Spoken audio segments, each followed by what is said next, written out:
Hello, students of MACS 210, History of Mass Communication out of the SCMS department at the University of the Fraser Valley. And welcome to our 12th and final lecture in the course as we finish up our discussion of the history of mass communication with this latest lecture on globalization.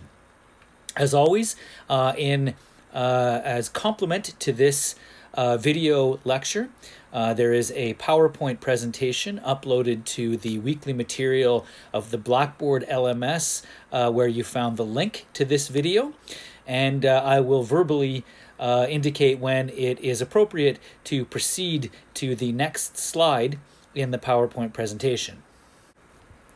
And as I already mentioned, today we are going to be looking at the phenomenon of globalization, particularly as it manifests through digitalization and the internet, largely surrounding the turn of the millennium. And I was going to begin the lecture by asking students what they understood by the term globalization, but of course, in lieu of face-to-face instructions, I don't have that option to hear your feedback, and instead, I'll just offer one of the many definitions of the term globalization that I think is useful here.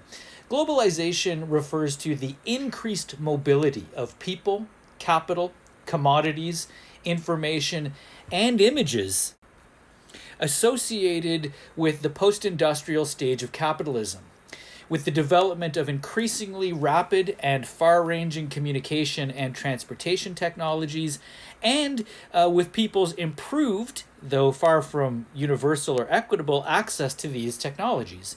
Simply put, globalization means we're more closely integrated with the rest of the world than we ever had been before in history. And what's important to understand about this definition is that none of these things are particularly new. Mobility of people, mobility of capital and commodities, mobility of information and images. We've been looking at, for example, the mobility of information as far back as ancient Rome and ancient Egypt, as well as ancient China in the earliest classes of this course. But what globalization refers to is not that these things are new, many of them going back as long as the history of the recorded history, human history that we have available, but they're accelerated. It's the accelerated mobility of people, capital, commodities, images, information that are associated particularly with the 20th century and then even more into the 21st century. These things are accelerated to levels and volumes of movement never before seen in human history or history at all. Now, our old friend Marshall McLuhan, he argued that the electronic media created for the first time in history the possibility of instant communication between any 2 points on the globe. And he referred to this reality as the global village. While electronic communication is now quite happily entrenched in our daily lives, in the early 1960s, when McLuhan introduced his notion of electronic society, it seemed both audacious and actually quite trivial to claim that somehow television, telephones, radio, and the telex, the technologies that predominated in this period, were going to be as influential as writing and print had been. He predicted that these electronic media would be as influential as the Gutenberg printing press had been in 1454.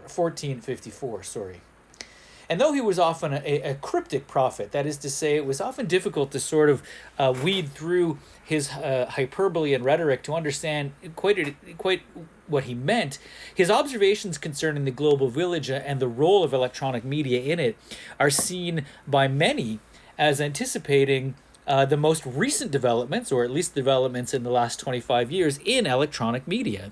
And this is actually precisely the reason that the editors of Wired magazine made McLuhan their patron saint.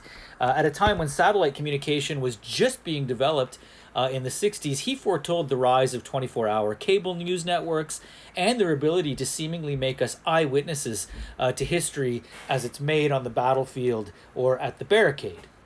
And at a time when mainframe computers filled entire floors of office buildings, he envisioned a time when personal computers would be everywhere, and the internet would give everyone instant access to immense stores of information. So, as audacious as his predictions may have seemed in the 1960s, they certainly proved to be quite accurate. But as one media critic, Joshua Meyrowitz, noted in 1985, to be everywhere, as in the global village, is to be nowhere. It's to have no sense of place, he theorized. To have access to information is not the same thing as being able to effectively select and use information. So the global village isn't situated in space or time, according to Meyrowitz. And he asks, is it possible to adjust to living in such an amorphous, ambiguous social structure?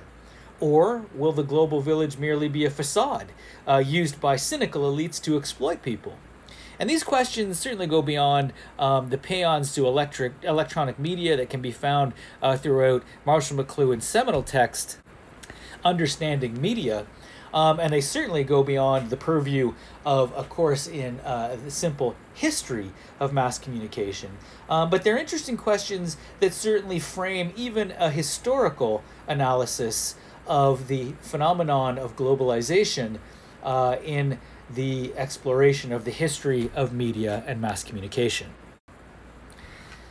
Media theorist James Carey, he's argued that the internet should be understood as the first instance of a global communication system, certainly realizing McLuhan's imagining of the global village, and that this new global communication system displaced a national system that came into existence in the late 19th century with the development of initially telegraphy and railroad transportation, and later national magazines, newspapers, radio, and television, or what we have referred to as the traditional mass communication silos of the 20th century.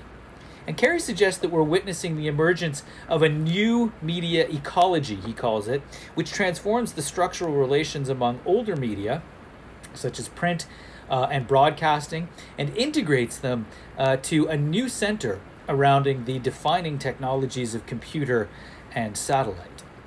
So at this point, I'll invite you to advance to the second slide in the accompanying PowerPoint presentation as we continue our discussion in the final lecture for MACS 210 of the topic of globalization. But before we move into the esoterics of that topic of globalization, it might be astute to review the material from last week's lecture regarding the internet and digitalization, which is actually nicely summed up in the Abate reading from this section of the textbook. According to Abate, the first incarnation of the web was created in 1990 by Tim Berners-Lee, Robert Kaliau, and others at CERN. And the computing tradition on which Berners-Lee drew was far removed from the military route of the ARPANET and the internet, the hacker counterculture of the 1960s and the 1970s.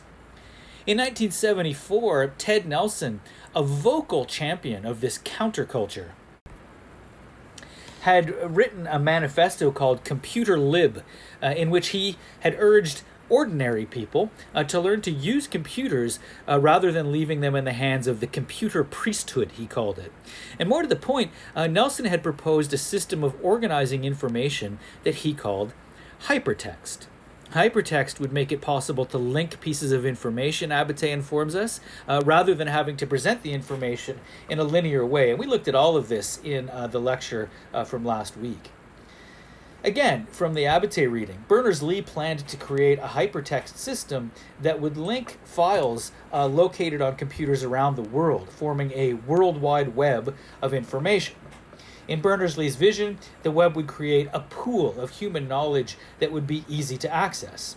First, Berners-Lee and his colleagues had to create a shared format for hypertext documents, which they called the Hypertext Markup Language, HTML.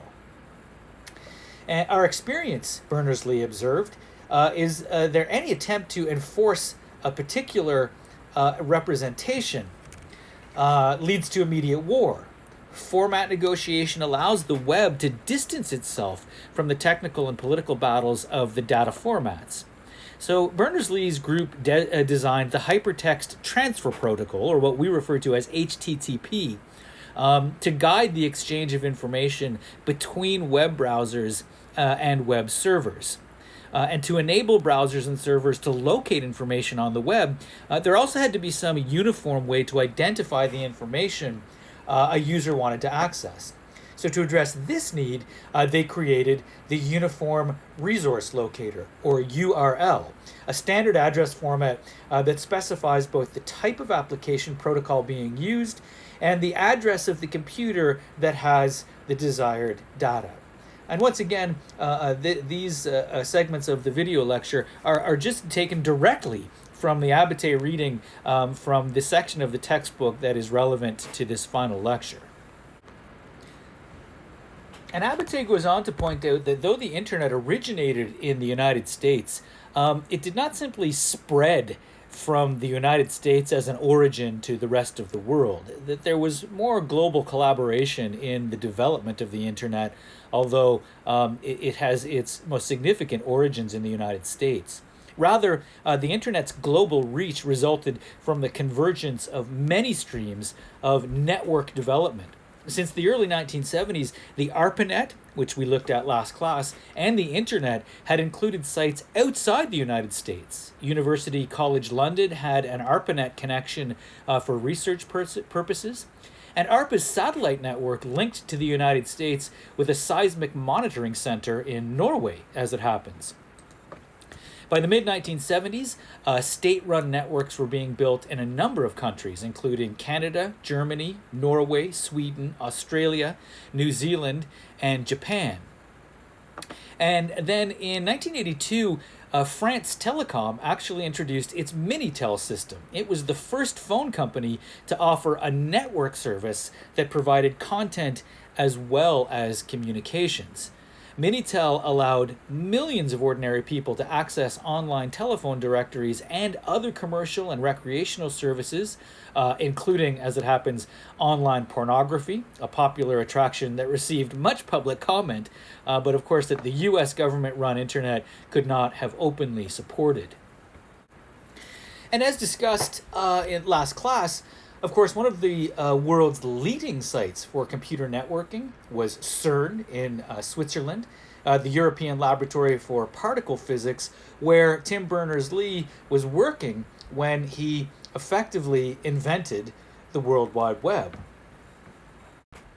In the early 1980s, to make it easier to transfer data around his laboratory in Geneva, CERN installed local area networks, or what we now simply refer to as LAN.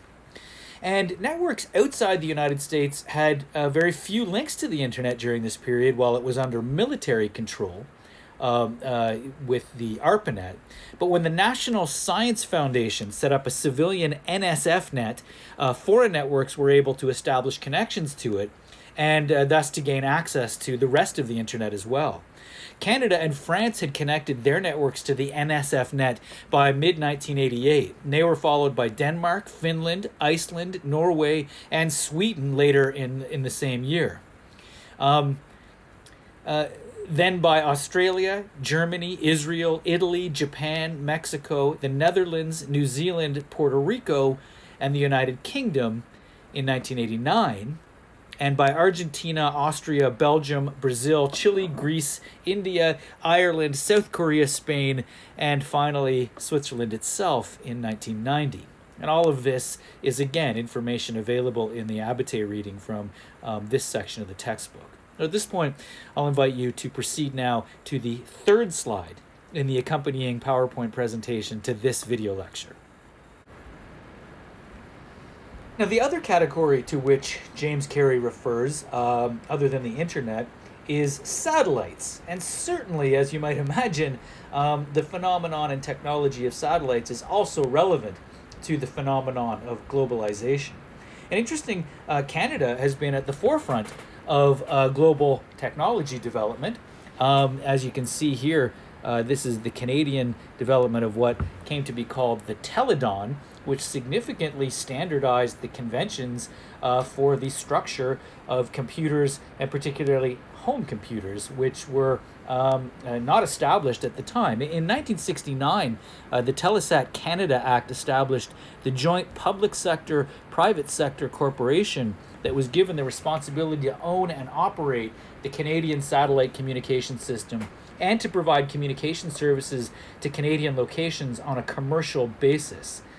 Telesat's first satellite was launched in 1972 and was used as early as 1973 by CBC to broadcast programming to its Canadian participants. And shortly thereafter, the company, that is Telesat, initiated the first domestic satellite communication service in the world.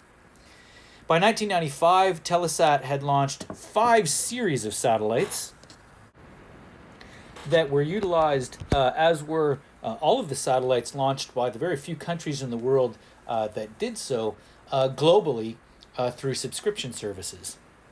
And with the CRTC's telecom decision 9419, the door was opened for competition in providing satellite services so that Telesat no longer enjoyed its monopoly. And since that time, we've seen 2 things occur. One, the widespread competition on a global scale of satellite distribution services on a competition level under the conditions of capitalism, as well as the decreasing use of satellite through different subscription services like streaming as a direct television medium.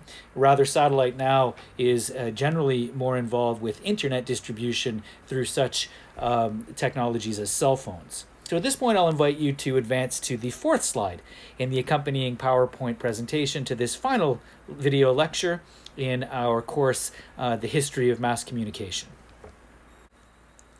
So another development in interactive media related to what I just said, in fact, is called wireless fidelity technology, better known in general as Wi-Fi.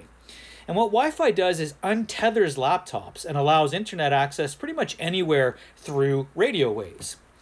And the coffee chain Starbucks actually made a splash with Wi-Fi in commercial terms, encouraging their customers to linger in the Starbucks locations by offering free Wi-Fi. And of course, such locations as hotels and airports were natural for Wi-Fi connection to allow its many and varied customers access to the internet pretty much at the touch of a button.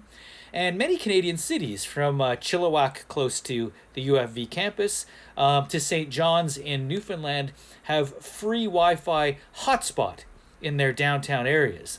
And one justification for municipal Wi-Fi, these government-sponsored forms of free Wi-Fi that I just mentioned, was to bridge what's come to be called the digital divide, the socioeconomic distinction between people who can afford internet access and those who cannot, a significant problem in who is included and excluded in what has become the public sphere of internet participation. And the World Wide Web, it emerged as an internet application under the leadership of Tim Berners-Lee in the early 1990s, and it quickly grew to be the largest user of internet bandwidth. And on the World Wide Web, one of the reasons it became the largest user of internet bandwidth was because of what came to be called the internet industry, the commercial interests that began populating these bandwidths with different types of websites. And considered in the late 1990s a gold rush, the internet drew major investments when it became a vehicle for commercial traffic. Early on, entrepreneurs saw the internet literally as a mountain of gold waiting to be mined. Investors poured millions into a wide range of ventures beginning in the early 1990s. Although most didn't get it right. The financial landscape was littered with failed startups and bankruptcies by as early as 1999, triggering a prolonged economic recession. The dot-com boom, as it had come to be called, was a bust. And the financial bubble that was created by the early illusion of widespread success with the internet had burst. And although there's a new stability with internet industries now under the leadership, unfortunately, of a few highly convergent and concentrated corporations such as Facebook and Google, the internet actually remains, even today, a nascent industry in terms of the history of mass communications and media, and its eventual shape it still remains a matter of conjecture. That is to say that in the coming decades, we will begin to see what the internet will evolve finally into before it stabilizes and settles in either its capacity as a commercial vehicle or an information and communications vehicle. But as part of that evolving stability, it's true that Google was actually the first to figure out how to make massive profits from the internet, while other companies focused on creating website content that attracted readers. Google trumped them all by indexing that content, all of it, everything that everyone else was posting. As a portal for finding content, Google captures millions of eyeballs daily. And with every search, Google posted sponsored links on screen, side by side with links to sites having some relevance to the user's search. And advertisers eager for this exposure paid Google for the sponsored links. By 2005, Google was the fastest growing company in history, with annual revenue topping $6.7 billion. And as you can see from the image in the PowerPoint slide here, other internet media giants today include Apple, Microsoft, and Amazon. And nevertheless, aside from these big four, Google was not actually the first company to make money from the internet. It was certainly the first company to make massive profits from the internet, but on a much lesser scale, the Lexis and Nexus databases had actually made money on the emerging internet all the way back in the 1970s, perhaps establishing a model for money making that would go through several iterations and evolutions before Google shored up its dominance of the internet and the World Wide Web. And even today, with the internet reaching its second quarter century as a medium for commercial traffic, the history of the shape of the industry is still to be written, as I've already mentioned. And until the technology plateaus, the rough and tumble of energetic, hopeful new enterprises, followed by disappointments and setbacks amid these successes, will mark the industry as it continues to evolve and new companies continue to emerge in the landscape, as even though that becomes more and more difficult with the concentration of power and World Wide Web dominance by the big four that I mentioned previously. Moreover, the dominance of English on the internet has led to political disputes over what is often seen as American cultural or linguistic imperialism. In fact, the United States has been under pressure internationally because they actually control they maintain control over licensing web names, which seems to be an imbalance of power in favor of the United States. And the unequal distribution of wealth among nations as part of the digital divide will continue to shape the internet worldwide. The internet as a medium of instantaneous communication might overcome geographic distance, but it can't simply erase political or social differences. And while it has been touted as a vehicle for democratic and widespread participation in the discussion of political concerns, certainly the digital divide creates an illusion of that democracy, which is not entirely accurate. So at this point, I'll ask you to proceed to the fifth and final slide in the accompanying PowerPoint presentation to this video lecture. And to conclude, I'd like to just review some of the interesting material in the last two chapters of our textbook that deal predominantly with what has come to be called Web 2.0 and the phenomenon of social media, respectively. So the biggest trend in mass media in recent years has, of course, been the rise of social networking. And the web status as a new interactive mass media, often called Web 2.0, comes to the fore when we consider the extent to which it enables consumers of media content to become producers of media content as well, sometimes referred to as prosumers. Some have termed this trend prosumption or producage, and celebrated the Web 2.0 as an important step toward the democratization of communication and the erosion of corporate media power. However, that almost utopian, or at least idealistic perspective has been challenged with the realities of empirically measured truths about corporate power over the internet. But to unravel the complex assumptions within Web 2.0 ideology, Marwick says in her article, it is necessary to understand its origins.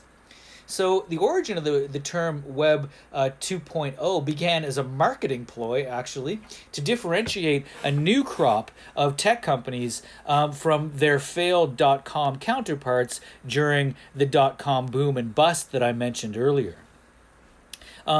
According to Marwick, Web 2.0 originated in San Francisco. Unsurprisingly, Northern California has a long history of generating wealth from innovative technologies, transistors, microelectronics, video games, and, of course, dot-com companies.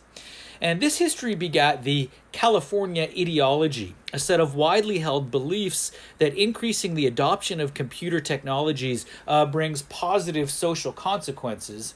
But the technology industry is where the best and brightest thrive, and that an unfettered free market is the best way to ensure prosperity for all.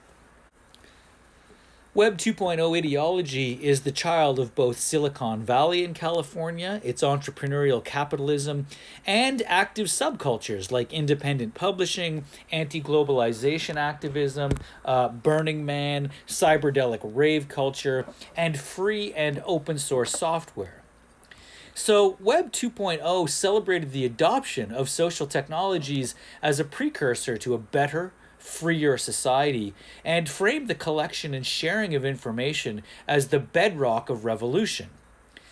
Technologists and pundits liberally applied the Web 2.0 label to wikis, blogs, social network sites, tagging, and user-generated content sites like Wikipedia, MySpace, Facebook, YouTube, Flickr, Dig, and Twitter.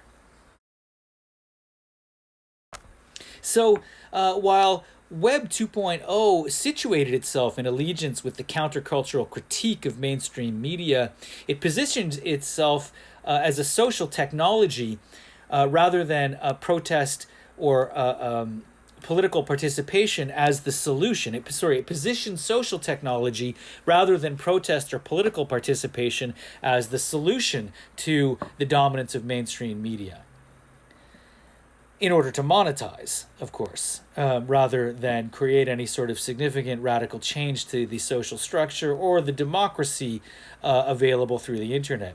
Rather than rejecting capitalism, Web 2.0 ideology fully embraced it, according to Marwick. Web 2.0 discourse positioned the entrepreneur as the mythic hero and the venture-backed startups as the epitome of high status. And this ideology is embodied in the figureheads of the aforementioned media big four, Zuckerberg, Bezos, Jobs, and Gates, pictured here, whose quote-unquote heroic narratives are mythologized in Hollywood movies made about their, again, quote-unquote genius rises to fame. And this, of course, even extends to the older generation.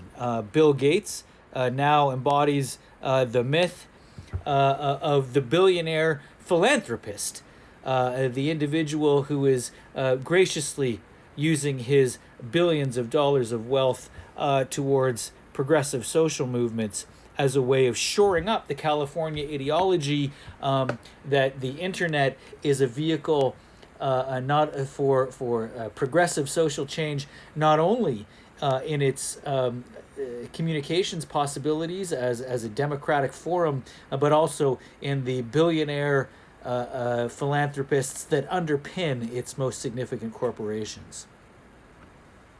Now, Tom Standage's article looks even deeper into the radical potential of Web 2.0 and the phenomenon of social media. And his article exposes how this radical potential has been absorbed into corporate interests. In doing so, Standage actually likens contemporary social media forms to forms of really old media that predated the commercial silos of the 20th century, and takes us nicely full circle in the course material. According to Standage, in the years since the internet became widespread, it has become commonplace to draw distinctions between new media based on digital technologies and the old media that came before it. But old media, it is now apparent, was something of a historical anomaly. According to Standage, it began in 1833 with the launch of the New York Sun newspaper, with its innovative mass media model based on amassing a large audience and then selling their attention to advertisers.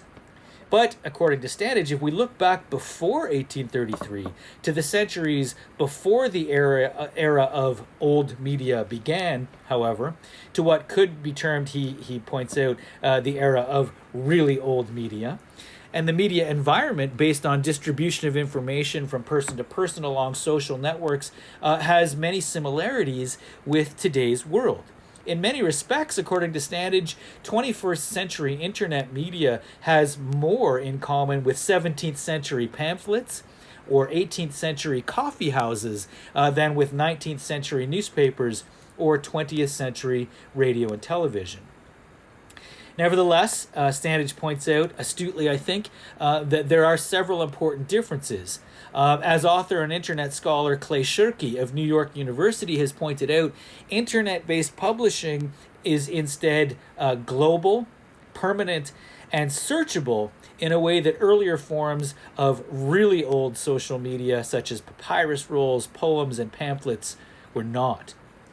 But the historical forms of social media have enough in common with the modern sort, according to Standage, in their underlying social mechanisms, the reactions they provoked, and the impact they had on society, that they can help with reassessing social media today and the contemporary debates that it has engendered.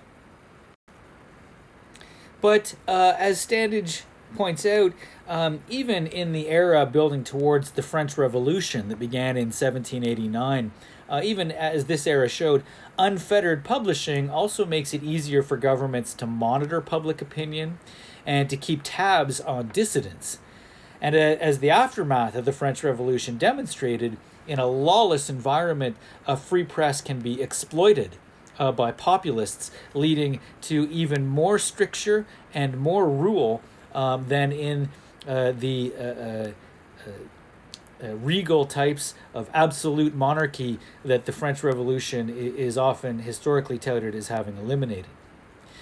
Nevertheless, Standage says, new media companies still resemble old-fashioned media companies such as newspapers and broadcasters in two ways. So Standage then shifts to saying, okay, so contemporary social media is more like really old social media than it is like the advertising-funded silos of the 20th century, but then points out that contemporary media actually does have some kinship with the advertising silos of the 20th century in two ways. One, they're centralized, and even though the distribution of information is carried out by the users rather than the platform owners, of course, there are still platform owners. And two, they rely on advertising for the majority of their revenue.